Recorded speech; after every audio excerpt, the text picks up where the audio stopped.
Buenos días, hermanos. Que Dios les bendiga y quiero iniciar compartiendo con ustedes un versículo precioso que encontramos en Proverbios 4:23. Este versículo dice: sobre toda cosa guardada, guarda tu corazón, porque de él mana la vida. Hoy vamos a ver otro tema en el libro de Esther que se llama los límites de la venganza. Yo no sé cómo está su corazón en este sentido, pero la escritura es clara y nos dice: sobre toda cosa guardada, guarda tu corazón, porque de él mana la vida.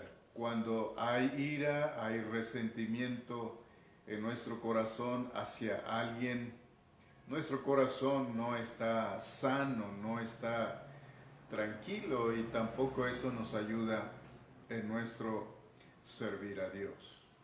Entonces vamos a ver este tema, los límites de la venganza. Vamos a orar. Padre, en este momento estamos en tu presencia para buscar tu dirección, tu bendición. Habla en nuestro corazón, usa tu palabra y a tu siervo, y gracias por tener el privilegio de compartir tu palabra. En el precioso nombre de Jesús te lo pido. Amén. Bien, entonces, primeramente vamos a ver la tentación de ir demasiado lejos. Vamos a enfocarnos en este tema de la venganza. Naturalmente, cuando el corazón se llena de ira, de enojo, queremos pagar mucho más de lo que a nosotros nos hicieron. Por eso, en primer lugar, vamos a ver la tentación de ir demasiado lejos. Y aquí vamos a ver donde en algunas áreas nosotros tampoco ponemos límites. Y quiero mencionar aquí algunas preguntas, o más bien hacer algunas preguntas. La primera dice: ¿se ha enojado a veces y ha perdido el control alguna vez? Y luego después se lamentó por las acciones o las palabras que dijo.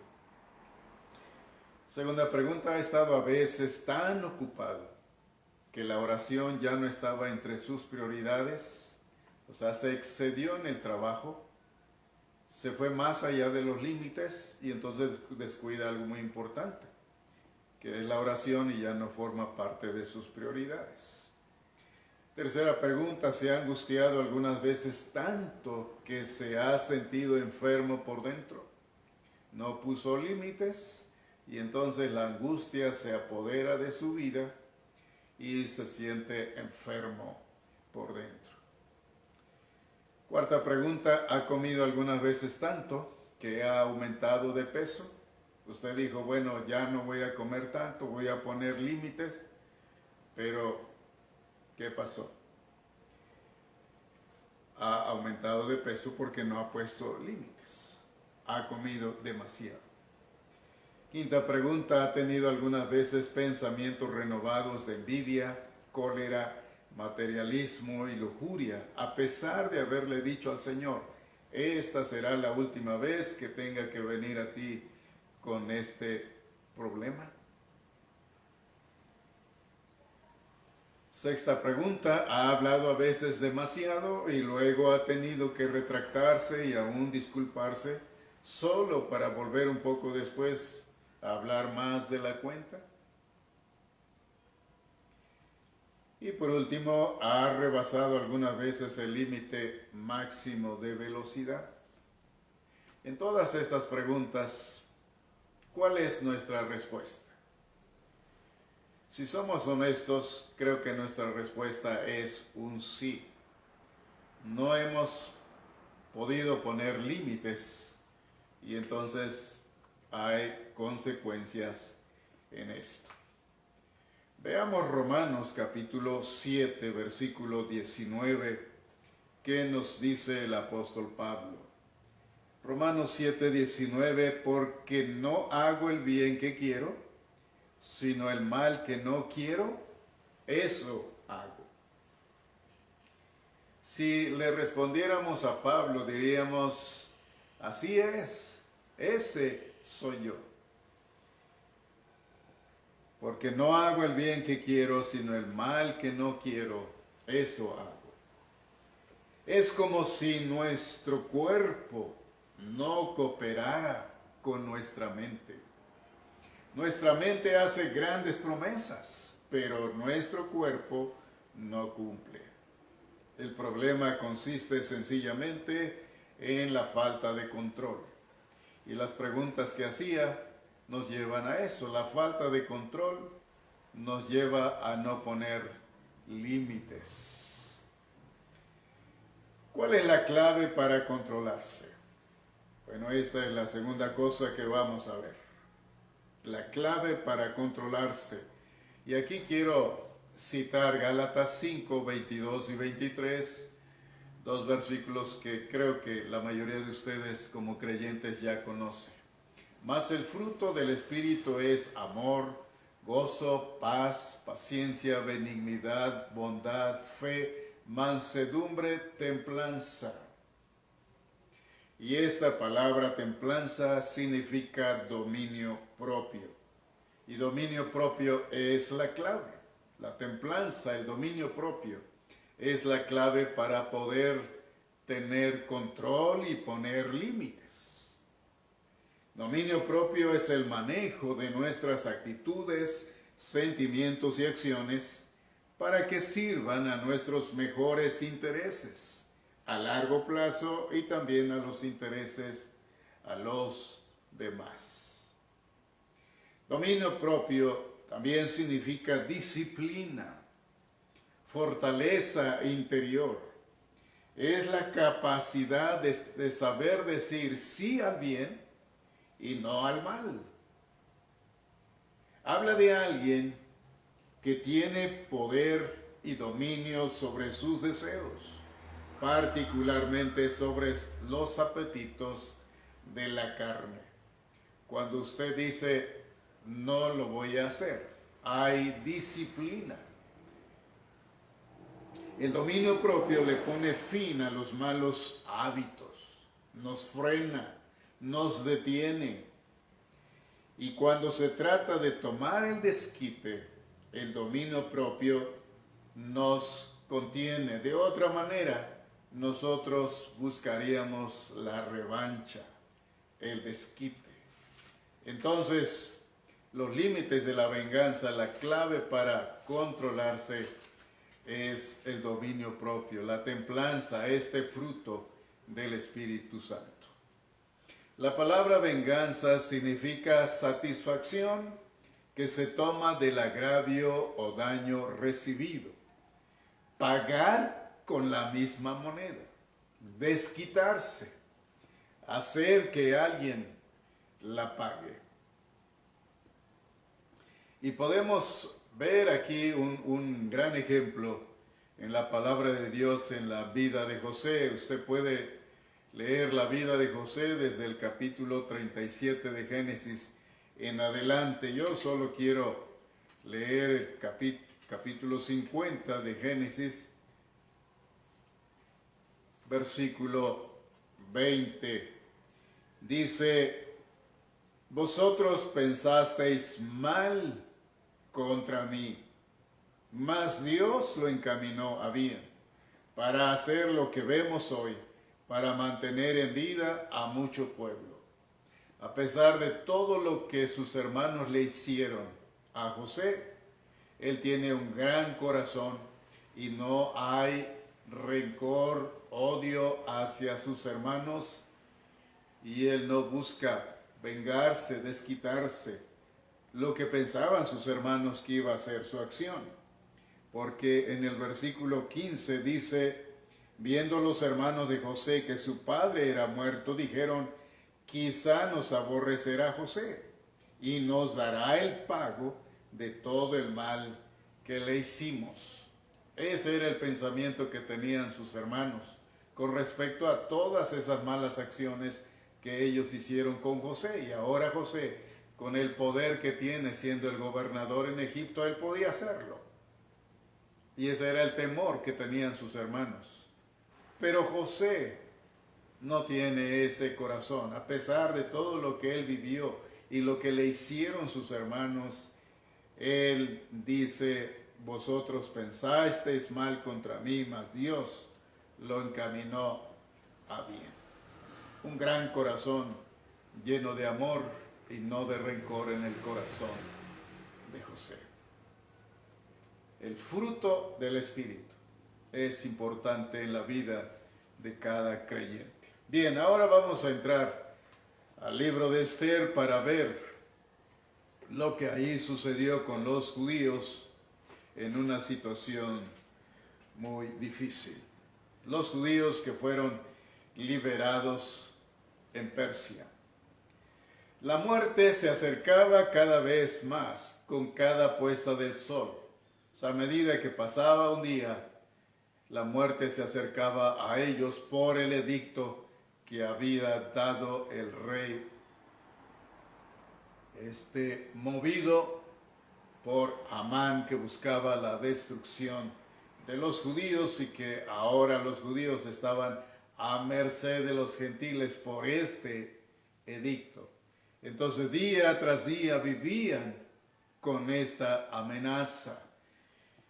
Y de alguna manera estos gentiles hacían burlas de los judíos, de alguna manera los maltrataban, pero los vamos a matar, pero van a pagar, y todas esas cosas mientras estaba el edicto presente para llevarlo a cabo.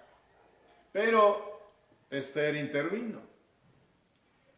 Y de repente un día se le dio vuelta a la tortilla, como algunos lo expresan. Y veamos en el capítulo 8, versículo 1 y 2 de Esther, que nos dice de esta manera: el mismo día el rey Asuero dio a la reina Esther la casa de Amán, enemigo de los judíos, y Mardoqueo vino delante del rey porque Esther le declaró lo que él era respecto de ella. Y se quitó el rey el anillo que recogió de Amán y lo dio a Mardoqueo. Y Esther puso a Mardoqueo sobre la casa de Amán. Ahora aquí los papeles se invierten. Y veamos el versículo 11. Que el rey daba facultad a los judíos que estaban en todas las ciudades para que se reuniesen y estuviesen a la defensa de su vida y prontos a destruir y matar y acabar con toda fuerza armada del pueblo o provincia que viniese contra ellos, y aun sus niños y mujeres, y apoderarse de sus bienes. En este versículo, en este nuevo edicto, para contrarrestar el edicto anterior, tienen una oportunidad tan buena para vengarse. Ahí en este versículo 11 se les da la facultad, se les da la autoridad para hacerlo. Veamos el versículo 13. La copia del edicto que había de darse por decreto en cada provincia, para que fuese conocido por todos los pueblos, decía que los judíos estuviesen preparados para aquel día para vengarse de sus enemigos. Para vengarse de sus enemigos. Venganza es una emoción fuera de control basada en el odio. Para que haya el refrenamiento de la venganza hay que aplicar la virtud del dominio propio.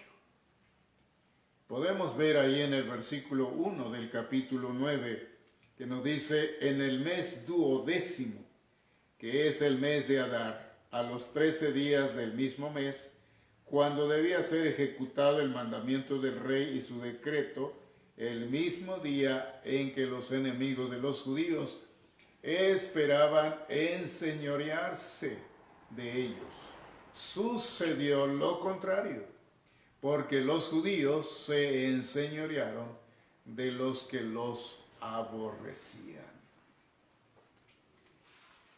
Enseñorearse. Los gentiles ese día, el día 13 del mes de Adar, los gentiles pensaban enseñorearse de los judíos, hacer de ellos lo que quisieran.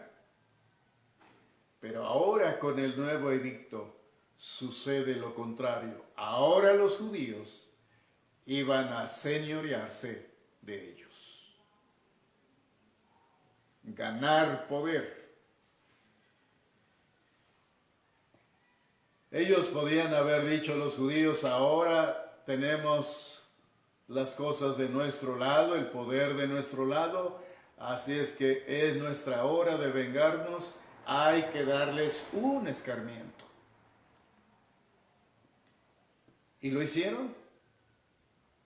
La verdad es que se defendieron y al hacerlo aplicaron un castigo justo, pero no podemos decir que se desbocaron, porque así nos dice la Escritura, desde el versículo 2, del 3 hasta el 10 del capítulo 9, dice de esta manera, desde el 2 hasta el 10, los judíos se reunieron en sus ciudades, en todas las provincias del rey Asuero, para descargar su mano sobre los que habían procurado su mal, y nadie los pudo resistir, porque el temor de ellos había caído sobre todos los pueblos. Y todos los príncipes de las provincias, los sátrapas, capitanes y oficiales del rey, apoyaban a los judíos, porque el temor de Mardoqueo había caído sobre ellos. Pues Mardoqueo era grande en la casa del rey, y su fama iba por todas las provincias. Mardoqueo iba engrandeciéndose más y más. Y asolaron los judíos a todos sus enemigos a filo de espada, y con mortandad y destrucción, e hicieron con sus enemigos como quisieron. En Susa, capital del reino, mataron y destruyeron los judíos a 500 hombres. Mataron entonces a Parsandata, Dalfón, Aspata, Porata, Adalía, Aridata, Parmasta, Arisai, Aridai y Baisata, 10 hijos de Amán, hijo de Amedata, enemigo de los judíos, pero no tocaron sus bienes. Prestemos atención en lo que dice la última frase del versículo 10. Pero no tocaron sus bienes. Se defendieron, pero no fueron más allá de eso. Más importante, aún el edicto les había dado la libertad de matar a mujeres y niños, pero no llegaron a ese extremo. Dice el versículo 11 y 12 del capítulo 9 de Esther: el mismo día se le dio cuenta al rey acerca del número de los muertos en Susa, residencia real, y dijo el rey a la reina Esther: en Susa, capital del reino, los judíos han matado a 500 hombres y a 10 hijos de Amán. ¿Qué habrán hecho en las otras provincias del rey? ¿Cuál pues es tu petición? Y te será concedida. ¿O qué más es tu demanda? Y será hecha. Entonces vemos, los judíos se defendieron, mataron a las personas que los atacaban, pero no tocaron sus bienes. Tampoco mataron a los niños y a las mujeres, aunque el edicto les daba esa libertad de hacerlo. Ellos no fueron más allá de eso. Y el rey parece sorprendido de que los judíos hubieran matado solamente 500 hombres en Susa. Aquí el rey confía mucho en su esposa y en la opinión de ella le importa mucho lo que ella menciona. Ahora veamos versículos 13 y 14. Y respondió Esther: si place al rey, concédase también mañana a los judíos en Susa que hagan conforme a la ley de hoy y que cuelguen en la horca a los 10 hijos de Amán. Y mandó el rey que se hiciese así. Se dio la orden en Susa y colgaron a los 10 hijos de Amán. La reina pidió un día más para que los judíos pudieran defenderse. Pero ¿qué buscaba con ello de que colgaran a los hijos de Amán si ya estaban muertos? Lo que representaron estos hombres y su padre nunca más volvería a repetirse. Podemos pensar como la pena capital. Un castigo así que comunica un mensaje necesario para que ya no se sigan repitiendo ese tipo de situaciones. Veamos Esther 9, versículo 15 y 16. Y los judíos que estaban en Susa se juntaron también el 14 del mes de Adar y mataron en Susa 300 hombres, pero no tocaron sus bienes. En cuanto a los otros judíos que estaban en las provincias del rey, también se juntaron y se pusieron en defensa de su vida y descansaron de sus enemigos y mataron de sus contrarios a 75,000, pero no tocaron sus bienes. Los judíos tenían la libertad de devolver golpe por golpe sin restricciones, como forma de venganza. Pero es evidente que aplicaron el dominio propio.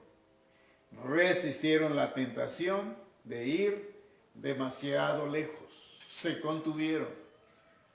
No mataron a los niños, no mataron a las mujeres y les dejaron sus propiedades, porque ellos podían tomar sus propiedades, pero dice la Escritura, pero no tocaron sus bienes. Ahora, ¿cómo funciona el síndrome de la venganza? Bueno, primero el agresor comienza con una leve antipatía. El agredido empieza a sentir esa actitud. Luego de la antipatía se va al odio y se va convirtiendo en un modo de vivir siempre odiando. Después llega a la agresión extrema. Esta agresión extrema le lleva a decir palabras ofensivas, a hacer cartas insultantes, a difamar a la persona y después a la violencia física. Eso es lo que hace el agresor y el agredido soporta todo esto, pero luego se da la vuelta a la tortilla o se vuelve contraria a la cosa y el agredido piensa, ¿cómo puedo desquitarme de esta persona? ¿Qué es lo que detiene al síndrome de la venganza? Solo una cosa: el dominio propio bajo el Espíritu de Dios. Sin dominio propio cederemos a cualquier tentación e iremos demasiado lejos. Buscaremos el desquite, buscaremos vengarnos y hacerle a la persona mucho más de lo que a nosotros nos ha hecho. El cristiano que es libre hoy. Miren, si un creyente inmaduro no entiende bien lo que es la gracia divina y la menosprecia, debe tener cuidado. Podemos causar estragos en el cuerpo de Cristo. Gálatas 5:13 nos dice de esta manera: porque vosotros, hermanos, a libertad fuisteis llamados, solamente que no uséis la libertad como ocasión para la carne, sino servíos por amor los unos a los otros. Por consiguiente, los creyentes necesitan recordar tres cosas según Romanos 12. Primero, debemos ser diferentes al mundo. Romanos capítulo 12, versículos 1 y 2. Así que, hermanos, os ruego por las misericordias de Dios, que presentéis vuestros cuerpos en sacrificio vivo, santo, agradable a Dios, que es vuestro culto racional. No os conforméis a este siglo, sino transformaos por medio de la renovación de vuestro entendimiento, para que comprobéis cuál sea la buena voluntad de Dios, agradable y perfecta. No os conforméis a este mundo. En otras palabras, no se deje llevar por lo que hace el mundo. El mundo se vengará. Esa es la forma de vivir del mundo, de las personas que no conocen al Señor. Y tal vez usted ha vivido ese tipo de situaciones. Usted puede ver que la gente que no conoce de Dios dicen el que me la hace, me la paga. El mundo no perdona. Se venga en la misma medida y preferiblemente en mayor medida. Por eso la ley del talión era un medio de protección. Ojo por ojo, diente por diente, golpe por golpe. Pero cuando a alguien le hacen un daño, dice, si es ojo por ojo, bueno, a mí me lastimó un ojo, yo le voy a lastimar los dos. Siempre queremos ir más allá. Por eso la ley del talión era un medio de protección también para frenar el daño en la otra persona. Pero los cristianos no deben actuar de la misma forma que el mundo. Nosotros debemos aprender a perdonar, no a buscar la venganza. El cristiano ahora es libre y por la gracia de Dios, y cuando entendemos esta gracia de Dios, decir, ¿por qué me voy a vengar? Dios ha sido tan bueno conmigo, me ha perdonado tanto, ¿por qué no perdonar? Y hay libertad entonces de esta manera en la vida del creyente en el día de hoy. Por eso, en primer lugar, debemos ser diferentes al mundo. Segundo lugar, somos miembros de una misma familia. Seguimos ahí en Romanos 12, versículos 3 al 5. Digo pues, por la gracia que me es dada a cada cual que está entre vosotros, que no tenga más alto concepto de sí que el que debe tener, sino que piense de sí con cordura, conforme a la medida de fe que Dios repartió a cada uno. Porque de la manera que en un cuerpo tenemos muchos miembros, pero no todos los miembros tienen la misma función. Así nosotros, siendo muchos, somos un cuerpo en Cristo, y todos miembros los unos de los otros. Somos miembros unos de los otros. Y recuerde, usted no es el que manda. Esta no es la familia Hernández. Esta es la familia de Dios. Y usted es solo un miembro de esa familia. Entonces no trate usted de mandar a todo el mundo y se desmande en sus exigencias. Tome sus rencores, resentimientos, sentimientos de venganza personal y entrégueselos a Dios, y que Él lo ayude a tener dominio propio. Sé que en la iglesia hay hermanos especiales, aún como pueblo de Dios, pero recordemos que somos miembros de una familia y debemos de practicar el perdón y no la venganza. La venganza es del mundo, no de los cristianos. Y en la vida cristiana debemos también aprender a perdonar a nuestros hermanos. Y en tercer lugar, el Señor es su defensor. Romanos 12, versículos 17 al 21. Dice, no paguéis a nadie mal por mal. Procurad lo bueno delante de todos los hombres. Si es posible, en cuanto dependa de vosotros, estad en paz con todos los hombres. No os venguéis vosotros mismos, amados míos, sino dejar lugar a la ira de Dios. Porque escrito está, mía es la venganza, yo pagaré, dice el Señor. Así que si tu enemigo tuviere hambre, dale de comer, si tuviere sed, dale de beber. Pues haciendo esto, ascuas de fuego amontonarás sobre su cabeza. No seas vencido de lo malo, sino vence con el bien el mal. Entonces no tomemos venganza por nuestra propia mano.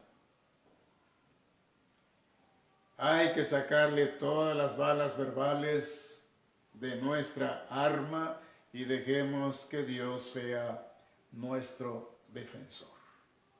Y usted pueda vivir una vida cristiana en libertad, libre de odio, de resentimiento, de deseos, de venganza, que Dios se encargue de eso.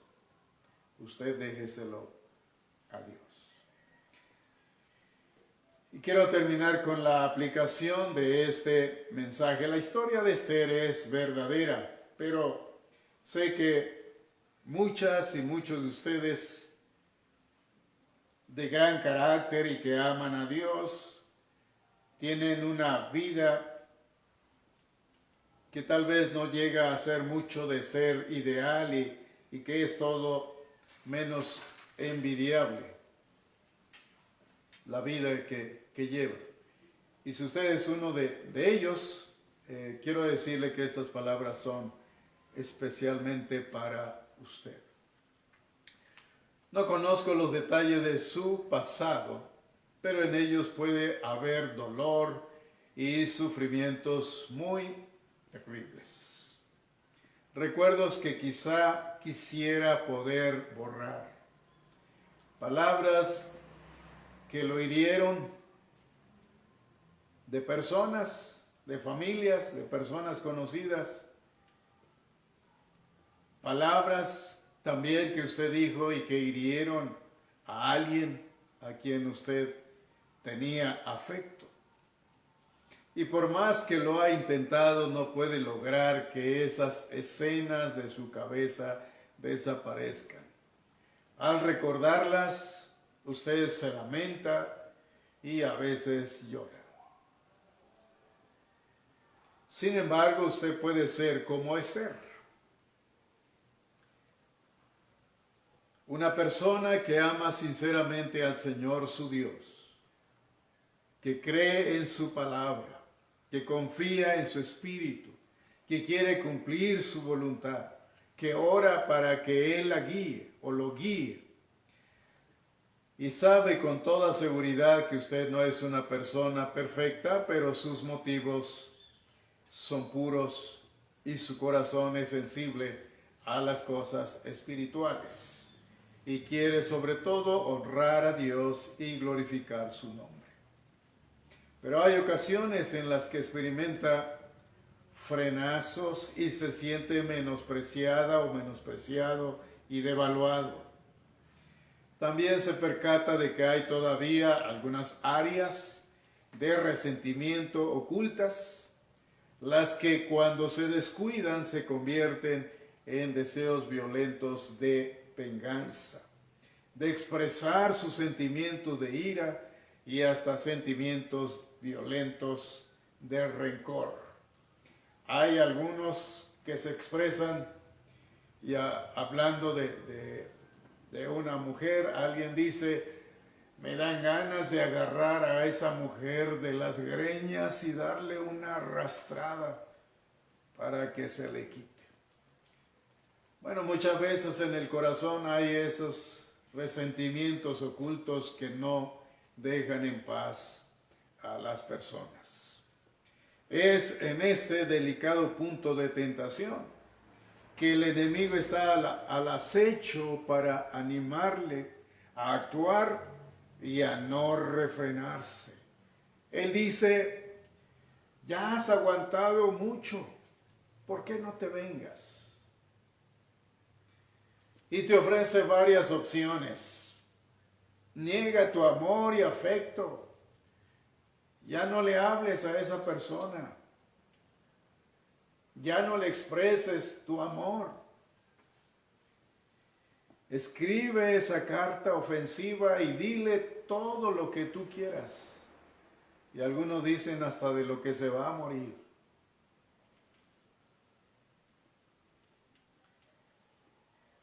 Y también dicen, ten una relación extraconyugal para que se le quite. Devuelve el mal con un poco de mal. Es tu derecho. Pero antes de ceder a eso, yo te invito a que te detengas. Y regresa a Romanos capítulo 12. Lee otra vez este pasaje y hazlo despacio, pero en voz alta. Y al hacerlo, coloque algunos nombres en los lugares apropiados. No paguéis a nadie mal por mal. ¿A quién le quieres pagar el mal que te ha hecho? Personalice el pasaje, hágalo extremadamente personal. Y lea todas esas palabras con una sola meta en su mente: perdonar. Y perdonar es la única solución para la venganza, para dejar atrás el sentimiento de culpa, el resentimiento y la ira. Y todo esto trae entonces libertad con esa meta y esa acción de perdonar. Jesucristo, a pesar de que fue insultado, maltratado y ultrajado, se negó a tomar venganza y nos perdonó a todos. Y gracias a ese perdón estamos en el camino de bendición. Somos el pueblo de Dios. Tú y yo somos hijos de Dios por la gracia de Dios, porque el amor de nuestro Salvador ha sido tan grande y gozamos de esa bendición. ¿Por qué seguir teniendo en nuestro corazón algún resentimiento, alguna ira, alguna mala actitud y planeando cómo vengarnos? Perdonemos y que Dios nos ayude a tener el dominio propio del Espíritu Santo en nuestra vida y vivamos en la libertad en Cristo. Y eso nos llene de gozo en vez de estar planeando una venganza. Que Dios te ayude, analiza tu corazón, qué hay en tu corazón y pídele al Señor que te ayude a perdonar. Padre, en este momento te damos gracias porque podemos gozar la libertad plena en nuestras vidas, perdonando a aquellos que nos han hecho daño, que nos han hecho sufrir. Pero tú, Señor, enséñanos y ayúdanos a perdonar y poder vivir esa libertad y ese gozo en la vida cristiana.